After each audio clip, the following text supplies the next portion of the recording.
आज हम जानेंगे वैद्युत फ्लक्स किसे कहते हैं। किसी काल्पनिक पृष्ठ किसी काल्पनिक पृष्ठ पर हम आज सीखेंगे वैद्युत फ्लक्स कैसे निकालते हैं। तो पहले हम ये जानते हैं वैद्युत फ्लक्स किसे कहते हैं।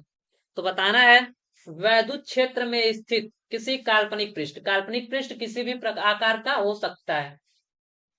तो देखिए, ये बल रेखाएं जो है किसकी दिशा को दिखा रहे हैं, वैद्युत क्षेत्र को दिखा रहे हैं। ये बल रेखाएं जो खींची गई हैं ये किसको दिखा रही हैं, वैद्युत क्षेत्र को दिखा रही है ये रेखाएं। तो बताना है वैद्युत क्षेत्र में किसी काल्पनिक पृष्ठ से होकर गुजरने वाली कुल वैद्युत बल रेखाओं की संख्या को ही वैद्युत फ्लक्स कहते हैं। क्या बताएंगे, किसी काल्पनिक पृष्ठ, किसी भी प्रकार का कोई भी काल्पनिक पृष्ठ हो सकता है, किसी काल्पनिक पृष्ठ से होकर गुजरने वाली कुल वैद्युत बल रेखाओं की संख्या, इससे जितनी भी वैद्युत बल रेखाएं होकर जाएंगी उन्हीं को हम बोल देंगे वैद्युत फ्लक्स।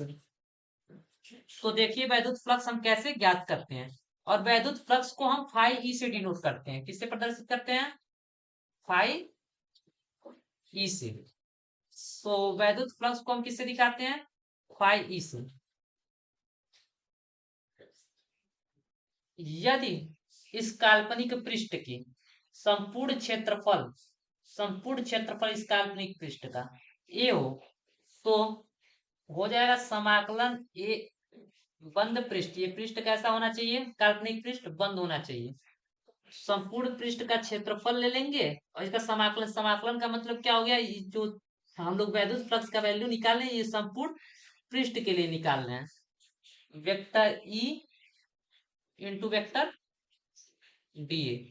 जैसा कि हम पिछली कक्षा में पढ़ चुके हैं, जब भी वेक्टर में वेक्टर का डॉट प्रोडक्ट होता है तो उसका हम कॉस थीटा ले लेते हैं। जब आगे बढ़ते हैं, आगे सॉल्व करते हैं, तो वेक्टर का ये कौन सा क्रॉस प्रोडक्ट है कि डॉट डॉट प्रोडक्ट है। तो डॉट प्रोडक्ट में क्या लेते हैं, कॉस थीटा, और यदि ये क्रॉस प्रोडक्ट होता है तो साइन थीटा। तो यहाँ आ जाएगा ई बी ए कॉस थीटा।